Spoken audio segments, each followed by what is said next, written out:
Hi అండి. Welcome back to story book audio. ఈ కథ నచ్చితే సబ్స్క్రైబ్ చేసుకోవడం మర్చిపోవద్దు. ఎప్పుడైతే మరో కొత్త కథతో మీ ముందుకొచ్చాను. కథలోకి ఆలస్యం చేయకుండా వెళ్ళిపోదాం రండి. హోటల్ పార్క్ హయత్ బయట పెద్ద flexi. Welcome to all India famous chef competition 2019. Time మధ్యాహ్నం 2 అవుతుంది. సిటీలోని వీఐపీలు చాలామంది వచ్చారు ఆ కాంపిటీషన్‌కి. ఆర్గనైజర్స్, మేనేజర్స్ బయట ఆ ఫోర్ట్‌కి ఫైనల్‌కి జడ్జిగా వచ్చే వారి కోసం వెయిట్ చేస్తున్నారు. కరెక్ట్ టైంకి వచ్చి ఆగింది రోల్స్ రాయ్స్ కారు. అందులో నుండి డ్రైవర్ దిగ్గానే అతని పక్కనే కూర్చున్న ఓ వ్యక్తి దిగాడు. పేరు విశ్వజిత్. ఈలోపు అక్కడున్న ఆర్గనైజర్ వెళ్ళి ఆ కార్ బ్యాక్ డోర్ తీసేలోపే తనే ఓపెన్ చేసుకుని దిగి డోర్ క్లోజ్ చేసింది.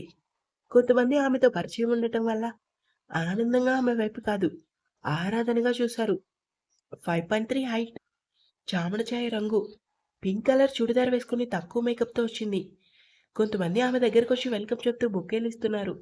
విశ్వజిత్ ఆమె పిఏ. ఆమె కారు దిగ్గానే వచ్చి ఆమె వెనకాలే నిలబడ్డాడు. ఆమె చిరునవ్వుతో అందరి దగ్గర బొకేలు తీసుకొని తన పిఏకి ఇస్తుంది. ఆమె కళ్ళలో మెరుపు, సహజమైన నవ్వు అందర్నీ ఆకర్షించుతున్నాయి. ఆమె ముందుకు వెళ్ళగానే అక్కడ ఉన్న ఆర్గనైజర్స్, మేనేజర్స్ అందరూ ఆమె వెనకే వెళ్లారు. కొంచెం దూరం నుంచి ఇదంతా గమనించిన మెయిన్ గేట్ దగ్గర సెక్యూరిటీ గార్డ్‌లో ఒకతను మిగతా వాళ్ళతో ఆమె ఎవరు అంటాడు. నేనిక్కడ చేరి నెల అయింది. ఈ నెల రోజుల్లో ఎంతమంది వీఐపీలను, సినిమా యాక్టర్స్ రావటం, వాళ్ళని ఇలాంటి ఆర్గనైజర్స్ వెల్కమ్ చెప్పడం చూసా. కానీ ఎవరికీ ఇంతమంది బొకేలివ్వటం చూడలేదు. వచ్చిన వాళ్ళు ఎవరితోనూ ఇంత ఆకర్షణ లేదు. అసలెవరీమె అని అడిగాడు. అక్కడ ఉన్న సెక్యూరిటీ గార్డ్‌లో ఒకాయన, ఆ మేడం పేరు సుకృతి. కృతి గ్రూప్ ఆఫ్ రెస్టారెంట్, హోటల్స్‌కి ఓనర్. ఆమెకి దేశమంతటా పెద్ద పెద్ద హోటల్స్, రెస్టారెంట్లు, రిసార్ట్‌లు ఉన్నాయి. అంతేకాదు ఆమె కూడా ఒక చెఫ్. సిటీలో ఉన్న బిగ్ షాట్‌ల్లో ఒకరు. అయినా ఎక్కడ గర్వం లేకుండా ఉంటుంది తను. నాకైతే అంతవరకే తెలుసన్నాడు. సుకృతి వెన్ను దగ్గరికెళ్తుంటే మీడియా వాళ్ళు చుట్టుముట్టేశారు. మేడం ప్లీజ్, మీరెప్పుడూ ఇంటర్వ్యూలివ్వరు. మాకోసం ఒక్క 10 మినిట్స్ ప్లీజ్ అంటూ రిక్వెస్ట్ చేస్తున్నారు. అస్సలు ఊహించలేదు అంతమంది అలా చుట్టూ వస్తారని. అయినా సుకృతి మొహంలో నవ్వు పోలేదు. టెన్షన్ కానీ, విసుగు కానీ రాలేదు. ఆర్గనైజర్స్ వచ్చి మీడియా వాళ్ళని వెనక్కి తోస్తున్నారు. విశ్వ వచ్చి సుకృతిని పక్కకు తీసుకెళ్తుంటే ఆమె 1 మినిట్ విశ్వ అంటూ ఆర్గనైజర్స్‌తో ప్లీజ్ మీరు వాళ్ళని అలా నెట్టకండి అంది. ఎంతో హుందాగా. అది చాలా మృదువైన గొంతుతో. వాళ్ళు ఆమె వైపు చూసి మీడియా వారిని వదిలారు. సుకృతి వాళ్ళతో మై డియర్ మీడియా ఫ్రెండ్స్, మీకు తెలుసు నాకు ఇంటర్వ్యూస్ అంటే ఇష్టం ఉండదని. బట్ మీరు ఎప్పటినుంచో వెయిట్ చేస్తూ ఉండి ఉంటారు. అందుకే ఫర్ ఫస్ట్ టైం నీకు 5 నిమిషాలు కేటాయిస్తాను అంది. ఏమడుగుతారో అడగండి అంది.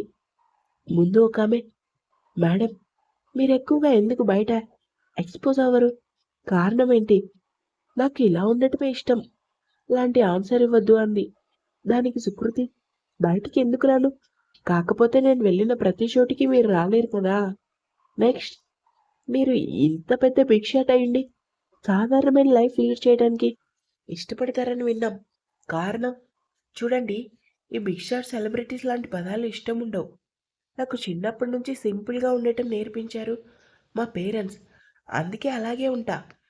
నేను ఎంత గొప్పదాన్ని కాదండి. నెక్స్ట్, సింపుల్ అని మీరే అంటున్నారు మరి అని అడగబోయాడు ఒక జర్నలిస్ట్. సుకృతి చేయి అడ్డం పెట్టి నాకు తెలుసు మీ next question. VIP prestigious brands Rolls రాయ్స్‌లో ఎందుకొచ్చారు అనేగా మీ డౌట్. అది నాకు బాగా కావాల్సిన వాళ్ళు గిఫ్ట్‌గా ఇచ్చారు. మనకి ఎవరైనా గిఫ్ట్ ఇస్తే దాన్ని అప్పుడైనా వాడటం తప్పు కాదేమో అంది. Next, me personal life, I mean పెళ్లి కుదరటం కానీ, లవ్ కానీ ఏమైనా? నాకు లవ్ మీద నమ్మకం లేదు. అలా అని పేరెంట్స్ లవ్, సిబ్లింగ్ లవ్ గురించి కాదు. పెళ్ళికి ముందు ప్రేమ గురించి. పెళ్లి గురించి ఇంకా ఏం ఆలోచించలేదు. ఓకే సీ యూ గైస్ అంటూ వెళ్ళబోయింది. అందరూ thank you so much madam అంటుండగా, మేడం కొంపతీసి మీకు లవ్ ఫెయిల్యూర్ ఏమైనా అయిందా ఏంటి అని ఒకతను అడిగాడు. ఏదో గొప్ప ప్రశ్న వేసినట్లు. ఆమెకి చాలా బాధ, కోపం వచ్చాయి. అయినా అవేం ఫేస్‌లో కనపడనీయలేదు. విశ్వజిత్‌కి మాత్రం కనపడాయి. అయినా సుకృతి నవ్వుతూనే ప్రేమంటేనే నమ్మకం లేదని చెప్పా. ఇంక దానిలో ఫెయిల్యూర్ అంటారేంటి అనగానే, ఆమె ప్రశ్న అడిగిన అతను అంటే అసలు పెళ్లి చేసుకోరా? ఆమె అతన్ని చూస్తూ చేసుకుంటే మీకు చెప్పి చేసుకుంటా అంది. Okay guys, thank you so much, ఉంటా మరి అంటూ లోపలికెళ్ళింది. విశ్వ ఆమెను అనుసరించాడు. ముందుకు వెళ్ళాక సుకృతితో, మేడం ఒక్క 5 మినిట్స్ ఇప్పుడే వస్తా అన్నాడు. తను సరే అంది. విశ్వ వెనక్కి వెళ్ళబోతుంటే సుకృతి ఏదో గుర్తొచ్చి తనతో వస్తున్న వాళ్ళతో ఎక్స్‌క్యూజ్ మీ అని విశ్వని పక్కకు తీసుకెళ్ళింది. ఎక్కడికి విశ్వ? అతను బదులివ్వలేదు. నిన్నే విశ్వ, అడిగేదెక్కడికి? లవ్ ఫెయిల్యూర్ అని అడిగాడే, అతన్ని కొట్టడానికా? విశ్వ మరి తెలిసి ఎందుకు అడుగుతారు మేడం మీరు? మిమ్మల్ని ఎవరైనా అనవసరంగా ఏమైనా అంటే నేను ఊరుకోను. అది మీకు తెలుసు అని కోపంగా వెళ్తుంటే, విశ్వ ఐ సెడ్ నో. ఇప్పుడు నువ్వు వెళ్లి అతన్ని కొడతావు. ఇప్పటిదాకా మనతో ఎంతో బాగా మాట్లాడిన మీడియా వాళ్ళని కొడితే ఊరుకుంటారా? నన్నే అంటారు బయటికి మంచిదానిలా నటిస్తూ లోపలికెళ్ళి నిన్ను పంపానని. అందుకే అలాంటిది మీ ఏం చెయ్యకు. కృష్ణని రమ్మని తనకి అలర్ట్ చేసిన చైర్‌లో కూర్చుంది. విశ్వ సరే అని డ్రైవర్ కృష్ణకి కాల్ చేశాడు. కృష్ణ, విశ్వ ఇద్దరు సుకృతికి ప్రాణం ఇస్తారు. ఆమె మాటంటే వాళ్ళిద్దరికి వేదవాక్కు. సుకృతి వచ్చి 10 నిమిషాలు దాటింది. ఇంకా సెకండ్ జడ్జిని రిసీవ్ చేసుకోవడానికి కొంతమంది బయటికెళ్లారు. అప్పుడు ఒక మేనేజర్ వచ్చి సుకృత్‌తో, madam if you don't mind, ఈ కాంపిటీషన్‌లో 12 మందికి ఫైనల్ వచ్చారు. వాళ్ళంతా మీతో మాట్లాడాలనుకుంటున్నారు. రమ్మంటారా అని అడిగాడు. సుకృతి లేచి రమ్మనండి అంది. వాళ్ళంతా ఉత్సాహంగా వచ్చారు. ఇది ఇండియన్ కాంపిటీషన్ కాబట్టి ఆల్ ఓవర్ ఇండియా నుంచి వస్తారు. కాబట్టి సుకృతితో వాళ్ళ సంభాషణ ఇంగ్లీష్‌లో ఉంటుంది. ఆమె హాయ్ ఎవ్రీవన్ ఎలా ఉన్నారు అని అడిగింది నవ్వుతూ. వాళ్ళందరూ వి ఆర్ ఫైన్ మ్యామ్. మీరు ఫైనల్‌కి జడ్జిగా రావటం మాకు చాలా హ్యాపీగా ఉందన్నారు. అందులో ఒకళ్ళు మేడం మీరు famous chef and youth icon. మేము కూడా మీలా బెస్ట్ షెఫ్ అవ్వాలంటే ఏం చేయాలి అంటారు. దానికామె ఇంత పెద్ద కాంపిటీషన్‌కి ఫైనల్ వరకు మీరొచ్చారు. అదేం మామూలు విషయం కాదు.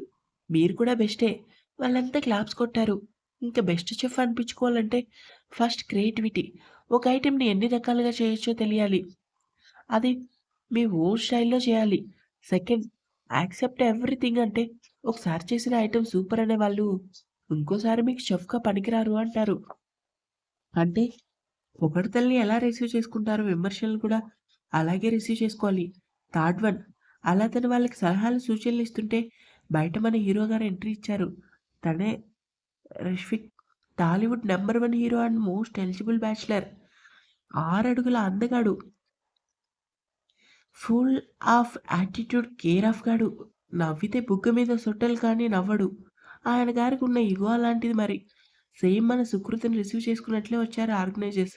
ముందాయన గారి పిఏ మేఘమాల దిగింది. సేమ్ తన సార్ లాగానే ఇగో. అంత పెద్ద హీరోకి పిఏ అనే అహంకారం ఆమెకి. చెఫ్ కాంపిటీషన్‌కి సినిమా హీరోని ఎందుకు జడ్జ్‌గా పిలిచారంటారా? అసలు సంగతేంటంటే సుకృత్‌తో పాటు పిలిచింది వేరే షెఫ్‌ని. కానీ అతను 2 రోజుల ముందే హెల్త్ ప్రాబ్లమ్ వల్ల హాస్పిటల్‌లో అడ్మిట్ అవ్వడంతో కాంపిటీషన్ నిర్వహించే హెడ్‌కి ఈయన గారు ఫ్రెండు. అందుకే ఫ్రెండ్ కోసం వచ్చాడు. ఆఫ్‌కోర్స్ ఎలాంటి లాభం లేకుండా కాదు. కొంత లంప్ సమ్ తీసుకున్నాడు. ఆర్గనైజర్ వచ్చి వెల్కమ్ చెప్దామని వెయిటింగ్. వచ్చిందే లేటు. పిఏ దిగిన తర్వాత డ్రైవర్ వచ్చి డోర్ తీస్తే గానీ దిగలేదు. సార్ వెనకే ఆయన గారి బౌన్సర్లు. బొకేలు ఇవ్వబోతుంటే వద్దని ముందుకెళ్ళాడు. మీడియా వాళ్ళకి షాక్. సెకండ్ జడ్జి ఈయన అని ఎవరికీ తెలీదు. ఆయన చూడగానే రౌండ్ చేశారు అయితే. ఆయన బౌన్సర్లు మీడియా వాళ్ళని తోసేశారు. వాళ్ళు రిషి గారు జస్ట్ 5 మినిట్స్ అని అడగటంతో వాళ్ళ వైపు తిరిగి ఏంటి అన్నట్టు సైగ చేశాడు. మాట్లాడితే ముత్యాలు రాలవు అందుకు. ఒక జర్నలిస్ట్ రిషి, మీరు యూత్ ఐకాన్ కదా! మీకున్న ఫ్యాన్ ఫాలోయింగ్‌కి మీరెలా ఫీలవుతారు? అయ్యగారు నోరు తెరిచారు. నేనేం ఫీలవ్వను. వాళ్ళే అవ్వాలి నన్ను చూసి ఇన్‌స్పైర్ అన్నాడు. నెక్స్ట్, ఈ మధ్య మీ మూవీస్‌కి అన్నీ సూపర్ హిట్ కదా! దానికి మీ action, timing sense, fight, dance ఇవన్నీ కారణం అంటున్నారు. దీనికి మీ కామెంట్? నువ్వు అడిగిన ప్రశ్నలోనే ఉంది జవాబు. నేను నటించబట్టే అవన్నీ హిట్. లేకపోతే అంటూ రైట్ హ్యాండ్ బొటన్ వేలు డౌన్ చేశాడు. నెక్స్ట్, మీకు ఇగో ఎక్కువ అంటారు నిజమేనా? రిషి కళ్ళెగరేస్తూ యెస్, ఆఫ్‌కోర్స్. నాలాంటి నంబర్ 1కి అది సహజం. ఇంకెవరో అడిగేలోపు రిషి కనీసం థాంక్స్ చెప్పకుండా వెళ్ళిపోయాడు. వాళ్ళంతా నోరు వెళ్ళబెట్టి చూశారు. రిషిని ఆర్గనైజర్స్ లోపల తీసుకెళ్లారు. లోపల సుకృత్‌తో మాట్లాడుతున్న వాళ్ళతో కొంతమంది రిషిని చూడగానే అక్కడికెళ్లారు. ఈ పోటీ చూడ్డానికి వచ్చిన వాళ్ళు కూడా రిషిని రౌండ్ చేశారు. సుకృతి అటు చూసింది. తనతో వచ్చి జడ్జి రావటం లేదని తెలుసు కానీ హీరో రిషికి వచ్చాడని తెలీదు. విశ్వజిత్ కృష్ణతో ఏంటి అందరూ అలా వెళ్తున్నారు? ఎవరొచ్చారు కృష్ణ అన్నాడు. కృష్ణ హీరో రిష్విక్ అంట అనగానే సుకృతి మొహంలో మార్పొచ్చేసింది. అప్పటిదాకా నవ్వుతూ కూల్‌గా ఉన్న తనకి బాధ, కోపం, కసి అన్నీ అమాంతం వచ్చాయి. అక్కడి నుంచి లేచి వెళ్తుంటే విశ్వ, కృష్ణ తన వెనకే వెళ్లారు.